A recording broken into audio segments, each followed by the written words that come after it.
തൃശൂരിനെ വിറപ്പിച്ച് പുലികൾ ഇറങ്ങി. 9 ദേശങ്ങളിൽ നിന്നായി 450-ലധികം പുലികളാണ് നഗരം കീഴടക്കിയത്. പുലികളെ കാണാനെത്തിയവരെ കൊണ്ട് സ്വരാജ് റൗണ്ട് നിറഞ്ഞു.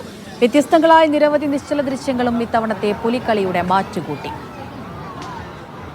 ലിഡിയ ജേക്കബ് വിവരങ്ങൾ നൽകാനായി സ്വരാജ് റൗണ്ടിൽ നിന്ന് തത്സമയം ചേരുന്നുണ്ട്. ലിഡിയ, പുലിക്കളി അവസാനിച്ചോ? എവിടെ വരെ എത്തി? എന്തൊക്കെ സർപ്രൈസുകൾ ഇത്തവണ ഒരുക്കിയിട്ടുണ്ടായിരുന്നു സംഘങ്ങൾ?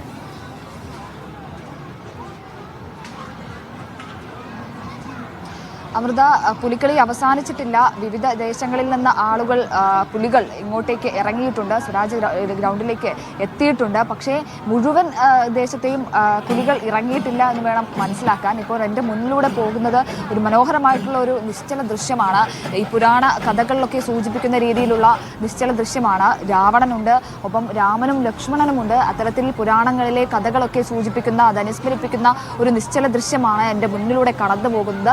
മറ്റൊന്ന് ഇത് കുട്ടൻകുളങ്ങര ദേശത്തിന്റെ നിശ്ചല ദൃശ്യമാണ്. അവരുടെ പുലിക്കളി പുറകെ വരുന്നുണ്ട്, മറ്റ് പ്ലോട്ടുകളെല്ലാം തന്നെ പുറകെ വരുന്നുണ്ട്. അങ്ങനെ മറ്റു ദേശങ്ങളുടെ കൂടെ സീതാറാമിൽ അടക്കമുള്ള ദേശങ്ങളുടെ പുലികളും സന്നാഹങ്ങളുമൊക്കെ തിരികെ വരാനുണ്ട്.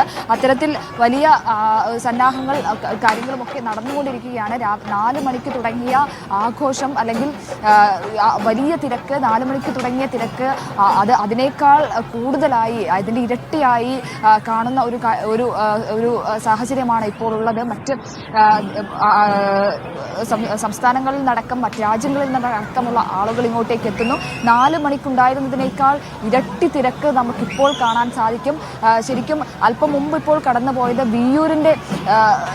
വിയൂർ ദേശത്തിന്റെ പ്ലോട്ടുകളും നിശ്ചല ദൃശ്യങ്ങളും ഒപ്പം ഈ പുലികളിയുമൊക്കെ ആയിരുന്നു. അതിൽ പല കാര്യങ്ങളും ഉൾപ്പെടുത്തിയിട്ടുണ്ടായിരുന്നു. അങ്ങനെ പല ദേശങ്ങളുടെ നിശ്ചല ദൃശ്യങ്ങളും കാര്യങ്ങളും ഒക്കെ കടന്നു പോകുന്നു, പുലികളി കടന്നു പോകുന്നു.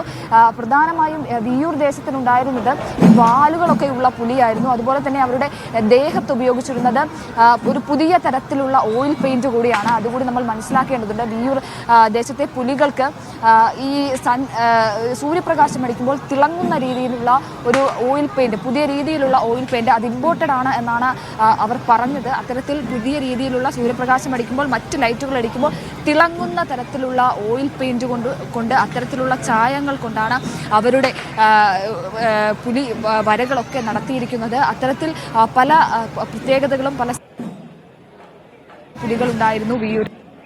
അത്തരത്തിൽ പല സർപ്രൈസുകളും കാര്യങ്ങളും ഒക്കെ ഉണ്ട്. വിയൂർ എന്ന് പറയുന്നത് കഴിഞ്ഞ വർഷത്തെ ചാമ്പ്യന്മാർ കൂടിയാണ്.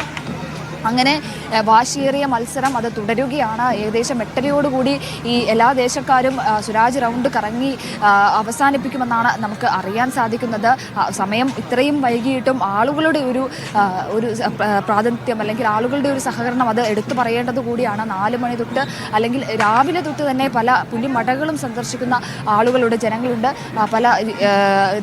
പല സംസ്ഥാനങ്ങളിൽ നിന്ന്, കേരളത്തിനകത്തും പുറത്തും നിന്ന് ആളുകൾ, ഇന്ത്യക്കകത്തും പുറത്തു നിന്നുള്ള ആളുകൾ രാവിലെ മുതൽ 6 മണി മുതൽ പുലിമട സന്ദർശിക്കാനെത്തുന്നു.